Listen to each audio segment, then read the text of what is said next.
Good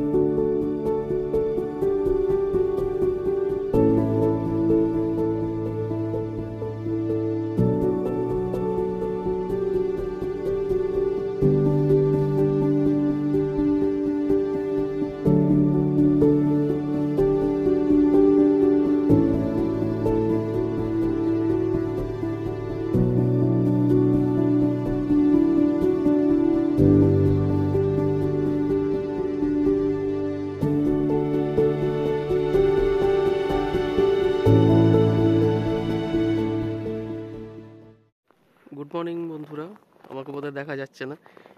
এই দেখো, আমার মাথাটা বোধহয় বুঝে যাচ্ছে। যাই হোক, এখন এখানে তো অন্ধকার, সেই জন্য দেখা যাচ্ছে না। পেছনে এই যে ইগলুটা আমাদের দেখা যাচ্ছে, এই ইগলুটা। তো আমরা আজকে এবার এখান থেকে রওনা দেব এবং ফিনল্যান্ড আজকে আমরা ছেড়ে দিচ্ছি।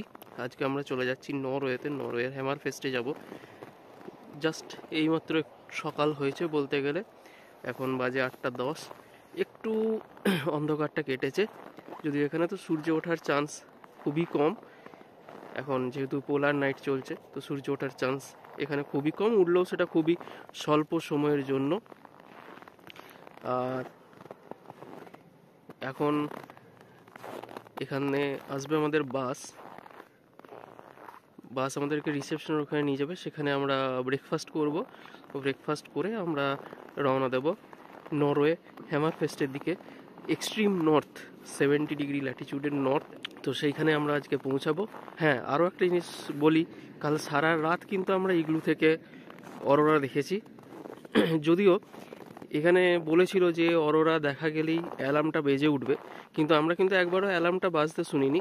অ্যালার্মটা বাজেনি, কিন্তু আমরা যেহেতু সজাগ ছিলাম, জেগেও ছিলাম অনেকক্ষণ, সেই জন্য সারা রাতই খুব সুন্দর আমরা অরোরা দেখেছি।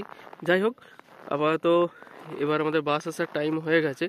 এবার আমরা যাব আমাদের রিসেপশনের দিকে ব্রেকফাস্ট করতে। চলো তাহলে যাওয়া যায় ব্রেকফাস্ট করতে, এবং দেখি কি ব্রেকফাস্ট আছে। বাইরে বেশ ঠান্ডা, আমার কথা জড়িয়ে যাচ্ছে মাঝে মাঝে। এই হচ্ছে সকালবেলার রূপ, একদম সাদা ধপধপ করছে। পাশে এই যে ইগলুগুলো,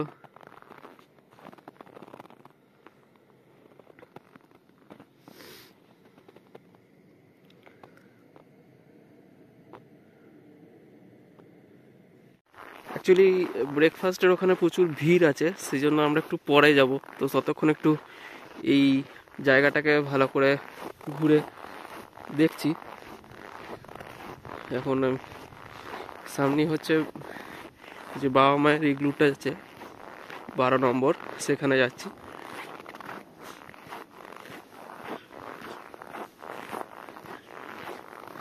দেখুন এই যে স্লেজ গাড়িগুলো আছে না, এই স্লেজ গাড়িগুলো করে অ্যাকচুয়ালি আমরা গ্রুপে এসেছি বলে আমাদের লাগেজগুলো গাড়িতে করে এসে দিয়ে গেছে। না হলে এই স্লেজ গাড়িতে করে যে লাগেজগুলো সেগুলোকে নিয়ে আসতে হয়। এখন পুরো জমে গেছে।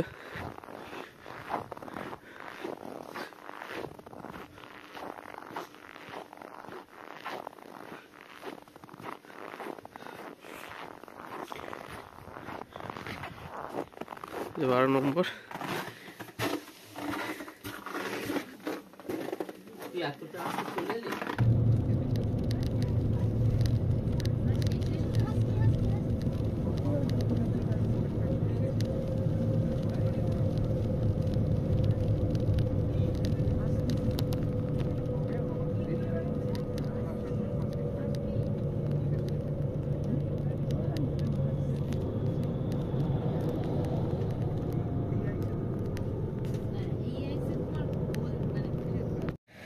এখানে খুব সুন্দর একটা স্টিলের রেইনডিয়ারের স্ট্রাকচার আছে। এটা রাতেবেলা যখন লাইট জ্বলছিল আরো সুন্দর দেখতে লাগছিল, কিন্তু এত বড়, প্রায় কোমর অবধি, তো এই জায়গাটা যাওয়া খুব মুশকিল। এইখানে এখন আর সূর্য কিন্তু আর দেখা যাবে না, এরকম দিনের আলোর মতোই একটা থাকবে সূর্য। এখানে এখন আর দেখা যাবে না। এখানে এরপর নেক্সট সূর্য দেখা যাবে কিন্তু 16ই জানুয়ারি, খুব সম্ভবত 16ই জানুয়ারি যতদূর দেখলাম। তো 16ই জানুয়ারি বা তারপরে এখানে সূর্য দেখা যাবে, তার আগে আর দেখা যাবে না। আর এরকম দিনে 4 থেকে 4.5 ঘন্টার মতো এরকম একটু দিনের আলো থাকবে।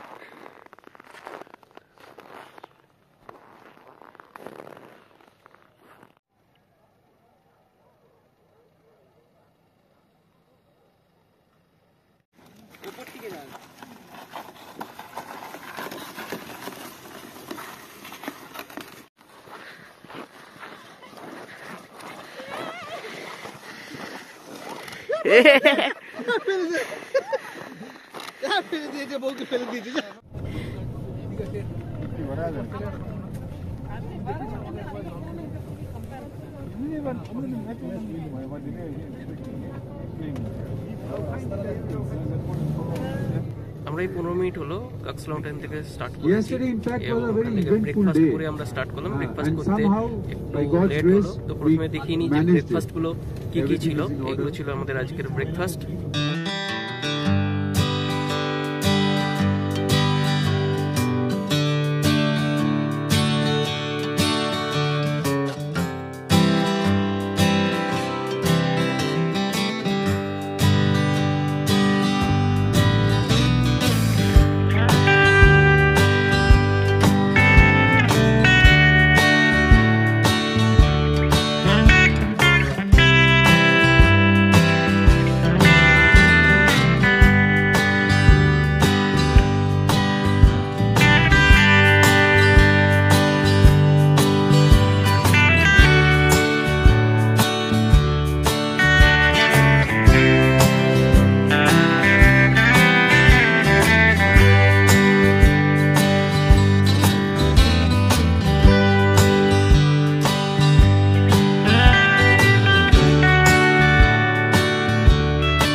আমরা এখন যাচ্ছি নরওয়ের হ্যামারফেস্টের দিকে। তো হ্যামারফেস্টের আগে একটা আমাদের স্পট আছে, সেটা হচ্ছে লেক ইনারি। তো লেক ইনারিতে আমরা কিছুক্ষণ দাঁড়াবো, ওখানে ফটো টটো তুলে সেখান থেকে আমরা চলে যাব হ্যামারফেস্টের দিকে। তো আপাতত আমরা যাচ্ছি লেক ইনারিতে। আর যেতে যেতে পথের যে সৌন্দর্য, যে নেচার যে বিউটি, সেটা তো তোমাদের সাথে শেয়ার করছি। যেমন করে যাচ্ছি সেইভাবেই করে যাব, দেখতে থাকো। আর আমরা এখন যাচ্ছি লেক ইনারি।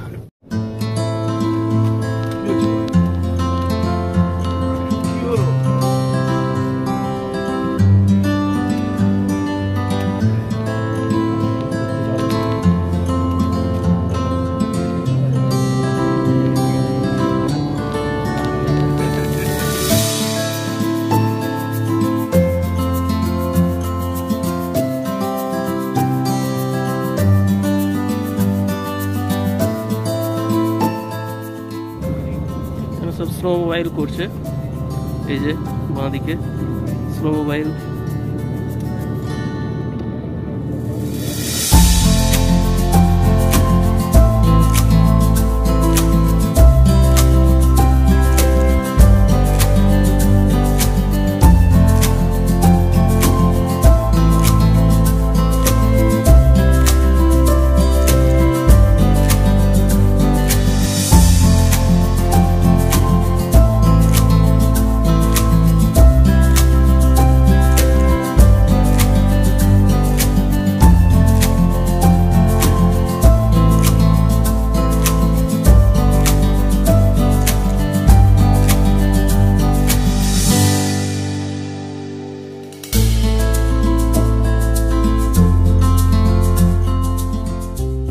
এটাও একটা লেকটা পুরো জমে গেছে, একদম বরফ, জলের কিছুই বোঝা যাচ্ছে না, মনে হচ্ছে হেঁটে হেঁটেই পেরিয়ে যাওয়া যাবে।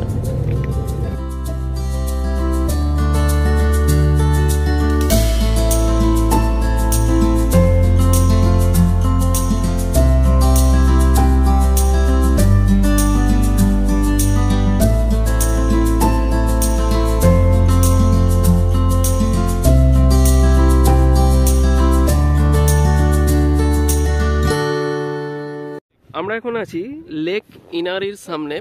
এই সামনে যেটা দেখছেন সেটা হচ্ছে লেক ইনারি, যেটা অলমোস্ট ফ্রোজেন। এটা নভেম্বর থেকে মোটামুটি মার্চ এপ্রিল পর্যন্ত এইভাবে ফ্রোজেন অবস্থাতেই থাকে। এটা কিন্তু বিশাল বড় একটা লেক, যেটা ফিনল্যান্ডের থার্ড লার্জেস্ট লেক এটা ফিনল্যান্ডের। এমনি ফিনল্যান্ড কান্ট্রি অফ লেকস, এখানে প্রায় 1,80,000 লেকস আছে, যার মধ্যে এইটা হচ্ছে থার্ড লার্জেস্ট। কেন থার্ড লার্জেস্ট? এর যে লেন্থ, এর ম্যাক্সিমাম লেন্থ আছে 80 কিলোমিটার এবং ম্যাক্সিমাম ওয়াইড মানে চওড়া আছে 50 কিলোমিটার অবধি। আর এর ম্যাক্সিমাম ডেপথ আছে 302 ফুট।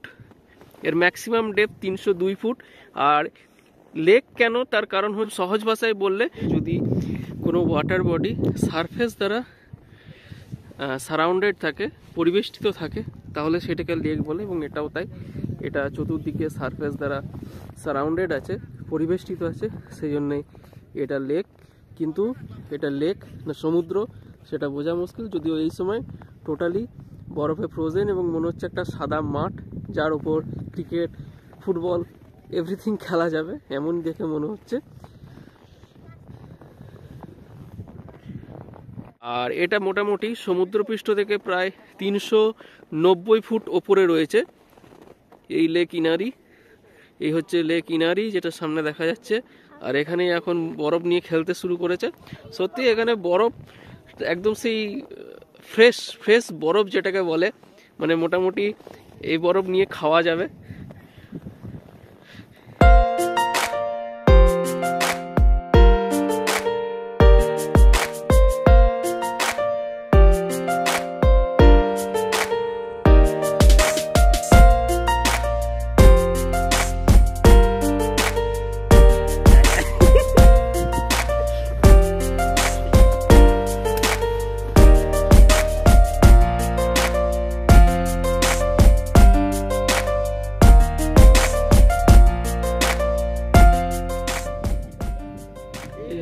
লেক ইনারি, আমরা একদম কাছে চলে এসেছি লেক ইনারির। এখানে দেখুন বসার জায়গাও আছে, কিন্তু সেই বসার জায়গাটাও পুরো ফ্রোজেন।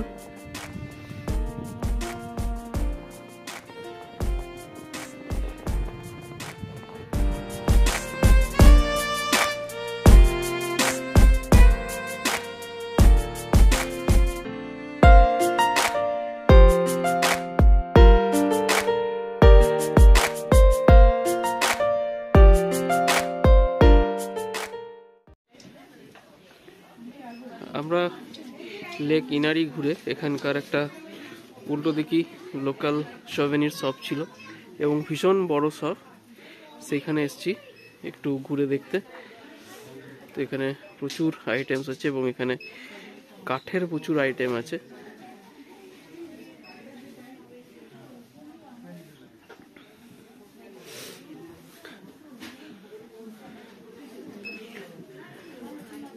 টি শার্টস, উইন্টার কেয়ার,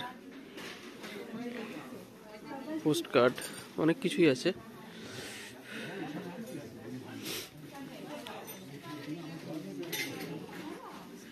কিন্তু কস্টলি।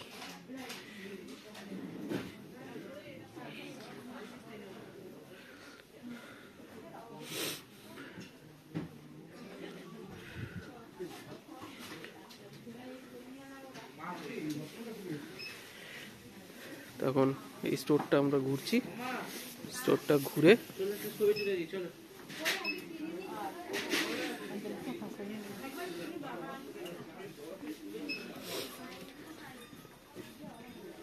বিভিন্ন জিনিস আছে এখানে, খুব সুন্দর জিনিসগুলো, খুব সুন্দর। এবার হ্যাঁ, কস্টলি তো একটু হবেই, কারণ ইউরোপিয়ান কান্ট্রিজ, আমাদের থেকে এদের ভ্যালু অনেক বেশি, টাকার ভ্যালু অনেক বেশি। চলুন যাক, এবার আবার বাসে উঠবো। বাসে উঠে আবার হ্যামারফেস্টের দিকে আমরা এগিয়ে যাব। লেক ইনারি দেখে এবং সেখানকার যে শপটা দেখালাম, সেখান থেকে কিছু সভেনিয়ার কেনাকাটা করে, এবং অনেকেই অনেক কিছু সেখানে সভেনিয়ার কিনেছেন সেগুলো হয়ে যাওয়ার পর আমরা আবার স্টার্ট করেছি আরও নর্থের দিকে 70 ডিগ্রি নর্থে যাওয়ার জন্য, অর্থাৎ আমাদের পৃথিবীর নর্দার্ন মোস্ট সিটির দিকে এবার আমরা চলেছি। এবং এই প্রাকৃতিক সৌন্দর্য, যেটা মানে মনোরম যে প্রাকৃতিক সৌন্দর্য, সেটা দেখতে দেখতে আমরা চলেছি 70 ডিগ্রি নর্থ ল্যাটিটিউডে, পৃথিবীর সব থেকে নর্দার্ন মোস্ট সিটি হ্যামারফেস্ট। এই ল্যাপল্যান্ডকে যে উইন্টার ওয়ান্ডারল্যান্ড বলে, সেটা সত্যি মানে সত্যি বলার উপযুক্ত, কারণ এত সুন্দর এই মানে চতুর্দিক একদম শ্বেত শুভ্র হয়ে আছে, গাছগুলোর ওপরেও বরফ পড়ে আছে এবং এত সুন্দর একটা পরিবেশ এখানে তৈরি হয়েছে যে উইন্টার ওয়ান্ডারল্যান্ড সত্যি মানে আমরা ওয়ান্ডারই হয়ে যাচ্ছি যে মানে উইন্টারেও কোনো একটা দেশ এইভাবে এত সুন্দরভাবে সেজে উঠতে পারে। আর এরা যে উইন্টার মানে সেটাকে খুব একটা অপছন্দ করে তা নয়, এরা কিন্তু উইন্টারটাকেও খুব সুন্দরভাবে সেলিব্রেট করে। যেহেতু ক্রিসমাস আছে, এই এত ঠান্ডার মধ্যে হয়তো অনেকের মনে হয় যে এত ঠান্ডা ভালো লাগছে না, কিছু না, কিন্তু এরা কিন্তু এখানকার এই উইন্টারটাকে খুব খুব নেচারের প্রত্যেকটা যে চেঞ্জ, এরা কিন্তু প্রত্যেকটা চেঞ্জকে খুব সুন্দরভাবে উদযাপন করে, খুব সুন্দরভাবে এটাকে এরা সাজিয়ে তুলেছে এই উইন্টারে। মানে যেহেতু ক্রিসমাস আছে, প্রত্যেকটা মানে আমরা যেটা দেখে এলাম, আপনারাও দেখলেন যে প্রত্যেকটা জায়গা কত সুন্দরভাবে সাজানো এবং কত সুন্দরভাবে সাজানো গোছানো চলছে প্রায় ক্রিসমাসের 1 মাস আগে থেকে। প্রকৃত অর্থেও যেটা বলা যায় যে 25 ডিসেম্বরের যে প্রোগ্রাম, সেটাও কিন্তু সত্যি এখানে দেখার মতো হয় বলেই মনে হচ্ছে। মানে শুধু যে মনে হচ্ছে তা নয়, আমরা সেটা শুনলামও, দেখলামও, কিছুটা আভাসও পেলাম।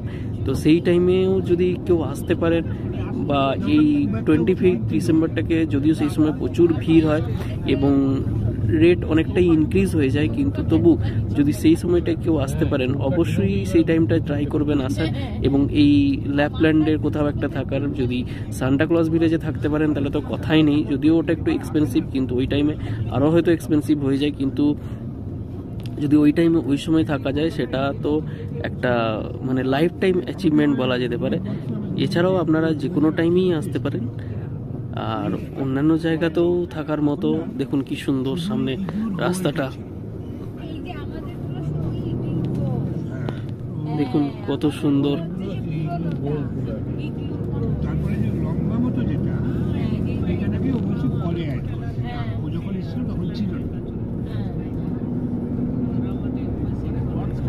দেখুন কত সুন্দর, সত্যি ওয়ান্ডারল্যান্ড একটা। মানে এটা মনেই হচ্ছে না যে আমরা পৃথিবীর কোন এক জায়গায় যেন আছি। হেভেনলি বিউটিফুল যেটাকে বলে।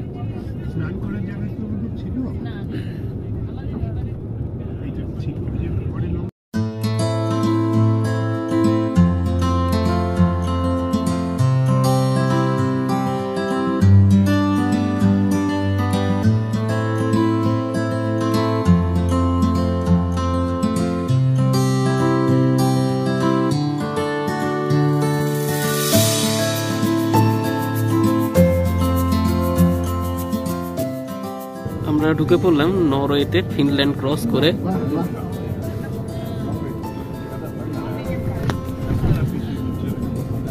নরওয়েতে আমরা ঢুকে পড়েছি, এই মাত্র খবর পাওয়া গেল।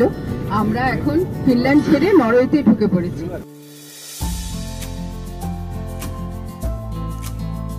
একটা জিনিস হচ্ছে, আমরা এই যে নরওয়েতে রয়েছি, এই নরওয়েটা কিন্তু স্ক্যান্ডিনেভিয়া কান্ট্রিজের মধ্যে একটা। স্ক্যান্ডিনেভিয়া কান্ট্রিজ বলতে গেলে প্রথমে যেটা বলতে হবে যে আমাদের এই পৃথিবীতে 6টা নর্ডিক কান্ট্রিজ রয়েছে। সেগুলো হলো Iceland, Finland, Greenland, Denmark, Norway এবং সুইডেন। এই 6টা নর্ডিক কান্ট্রিজের মধ্যে ডেনমার্ক, নরওয়ে আর সুইডেন, এই 3টে কান্ট্রিকে নিয়ে হলো স্ক্যান্ডিনেভিয়ান কান্ট্রি। আর একটা জায়গা বিতর্ক আছে যে অনেকে একটা বলে স্ক্যান্ডিনেভিয়া পেনিনসুলা। তো স্ক্যান্ডিনেভিয়া পেনিনসুলা যদি বলা হয় তখন ডেনমার্ককে স্ক্যান্ডিনেভিয়া পেনিনসুলা থেকে বাদ দেওয়া হয়। স্ক্যান্ডিনেভিয়া পেনিনসুলাতে ফিনল্যান্ডের নর্দার্ন পার্টকে ধরা হয়। তাহলে ফিনল্যান্ডের নর্দার্ন পার্ট, সুইডেন এবং নরওয়ে, এই তিনটে কান্ট্রিকে নিয়ে হচ্ছে স্ক্যান্ডিনেভিয়ান পেনিনসুলা। তো এই হচ্ছে নর্ডিক কান্ট্রিজ এবং নর্ডিক কান্ট্রিজের মধ্যে স্ক্যান্ডিনেভিয়ান কান্ট্রিজ। আমাদের গাড়ি নরওয়েতে হ্যামারফেস্ট যাওয়ার পথে আরও একটা জায়গায় দাঁড়িয়েছে, same for tea break or toilet break যা বলবেন। এখানে একটা পেট্রোল পাম্প, তার সাথে যেমন থাকে একটা সুপার মার্কেট মতো, সেখানে সমস্ত কিছু রয়েছে। আর এখন বাজে হচ্ছে দুপুর আড়াইটা। এবং এইরকম একটা কন্ডিশন, তার কারণ একটাই, পোলার নাইট। এবং আমরা যে জায়গায় যাচ্ছি আস্তে আস্তে এই পোলার নাইটের যে টাইমিংটা সেটা আস্তে আস্তে বাড়তে থাকছে। এই পোলার নাইটটা কি সেটা বলবো হ্যামারফেস্টে গিয়ে। তার কারণ হচ্ছে যে সেটা একদম নর্থ পোলের সব থেকে কাছে এবং last inhabited town in north, মানে নর্দার্ন মোস্ট সিটি যেটাকে বলা যায়, বা নর্দার্ন মোস্ট ইনহ্যাবিটেড টাউন। তো সেইখানে গিয়ে পোলার নাইট জিনিসটা আপনাদেরকে বলে দেবো কি, কারণ সেখানে গিয়ে একবার দেখি তো আগে সেখানের কি কন্ডিশনটা আছে, তারপরে নয় সেখানে গিয়ে ব্যাখ্যা করবো। আরও তার সাথে হ্যামারফেস্ট সম্পর্কে যা যা ইনফরমেশন আছে আপনার সাথে অবশ্যই সেটা শেয়ার করব। দূরে একদম কিছু পাহাড় দেখা যাচ্ছে, সেগুলো পুরো বরফে ভর্তি, পুরো সাদা হয়ে আছে।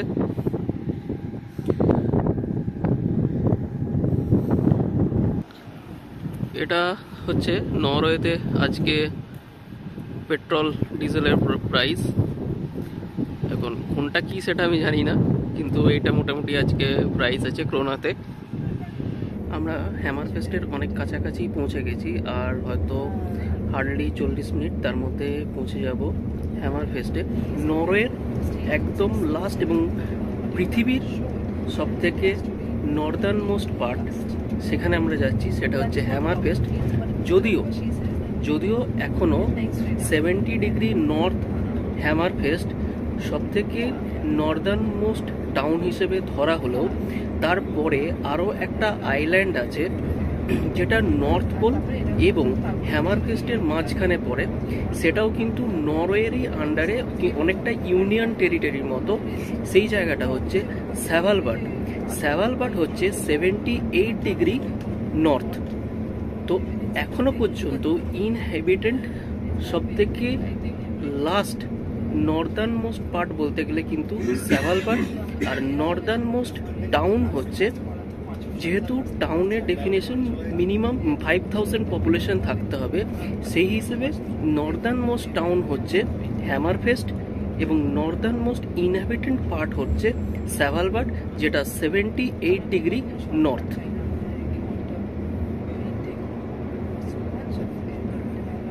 একটু আগেও স্নোফল হচ্ছিল। এখন বাজে বিকেল 4:20, কিন্তু দেখে মনে হচ্ছে যেন রাত্রি 1-2 বাজে। একটু আগেও স্নোফল হচ্ছিল, স্নোফলটা আমি এলাম সামনে আর সঙ্গে সঙ্গে বন্ধ হয়ে গেল। হ্যামারফেস্টে গিয়ে আমরা অবশ্যই তো অরোরা হান্ট তো করবই, কিন্তু তার সাথে সাথে হ্যামারফেস্টে একটা চার্চ আছে, সেটা কিন্তু অত্যন্ত ফেমাস এবং সেটা অনেক হিস্ট্রি কিন্তু সাক্ষী। তো সেই চার্চটার কাছে যখন যাব, সেই চার্চটার যা হিস্ট্রি আছে সেটা আমি বলবো, যে কি কি প্রতিকূলতা সেই চার্চটা পেরিয়ে এসছে। সেটা আগে যাই তখন সেটা অবশ্যই বলবো।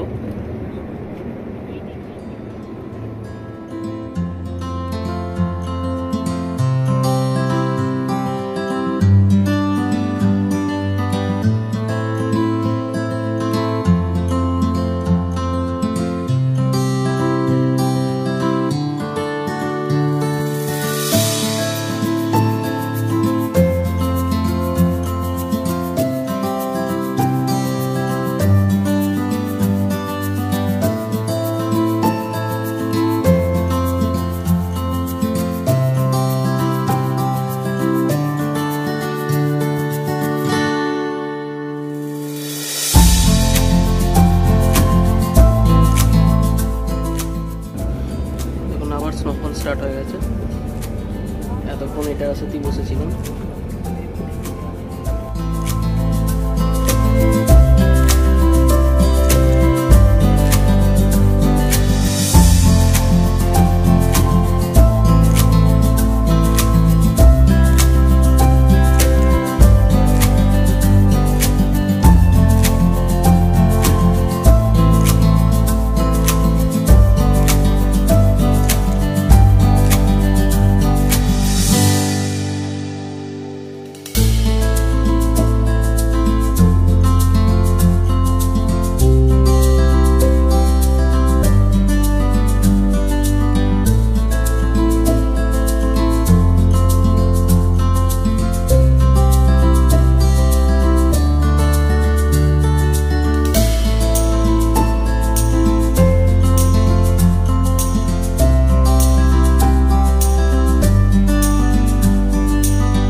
আমরা পৌঁছে গেছি হ্যামারফেস্টে, northern most town of the world, হ্যামারফেস্ট।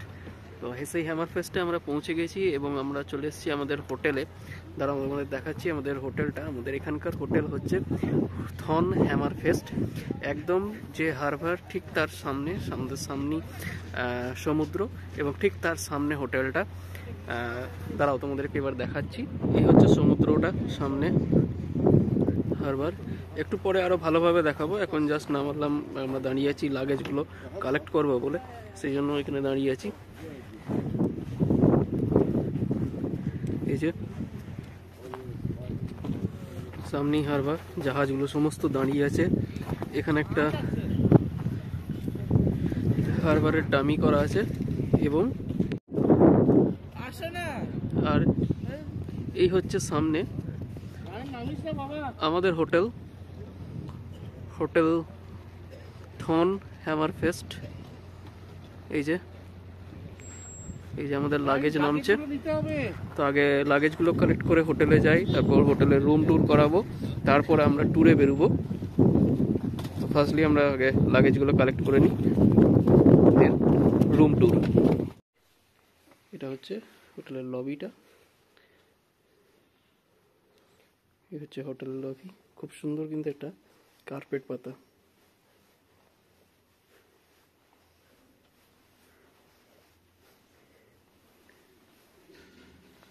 এই হচ্ছে আমাদের রুম। চলো ভেতরে যাওয়া যাক। এখানে সেম কার্ড সেন্সার দিয়ে খোলা, আমি অলরেডি খুলেই রেখেছি।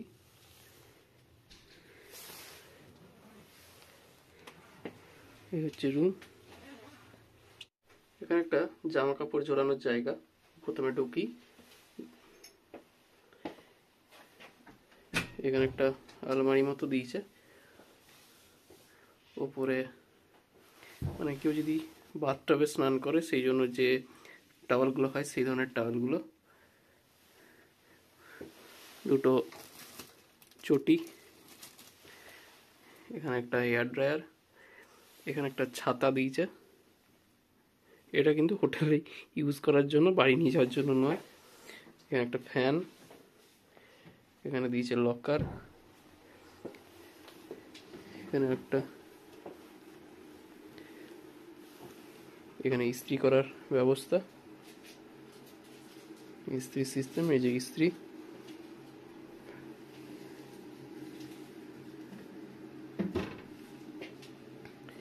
এই যে এখানে বেড, বেডের পেছনে খুব সুন্দর একটা ওয়ালপেপার লাগানো। এখানে একটা ছোট মানে কাবার্ডের মতো রয়েছে, কিছু খোপ খাপ জায়গা জিনিসপত্র রাখার জন্য। এখানে লাইটটা জ্বালাই তাহলে দেখতে পাওয়া যাবে।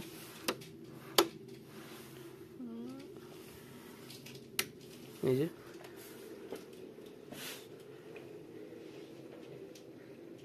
ওইদিকে একটা বসার জায়গা, এখানে একটা টিভি, এখানে কফি মেকার, এখানে একটা ল্যাম্প, একটা ল্যাম্প, নেসপ্রেসোর কফি মেকার, এখানে একটা বসার জায়গা। তুলি এখন কফি বানাতে লেগেছে। এই যে এখানে প্লাগ পয়েন্ট, এই প্লাগ পয়েন্টের একটা সুন্দর সিস্টেম আছে, দেখাচ্ছি।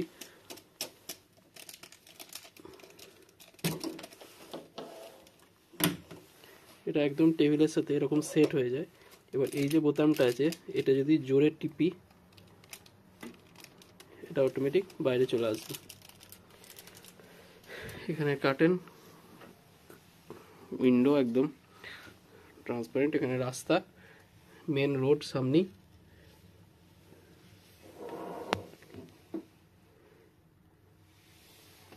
সামনে মেন রোড।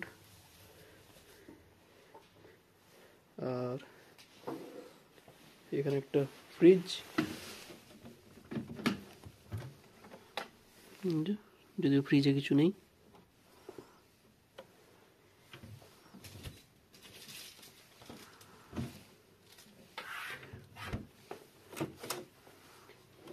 এখানে একটা ড্রয়ারের মতো দিয়েছে। আর এই হচ্ছে বাথরুম।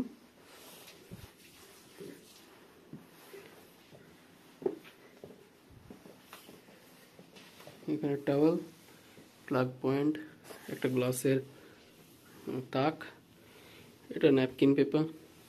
স্নান করার জন্য আলাদা একটা গ্লাস দিয়ে যেমন পার্টিশন করে জায়গা রাখা থাকে সেরকম। কমোড, এখানে একটা স্টিলের হ্যাঙ্গার। তো খুব সুন্দর হোটেলটা, কিন্তু ভীষণই সুন্দর। এখানে বেশ কিছু গ্লাসেস রাখা আছে। আর ঢুকি, এদিকে একটা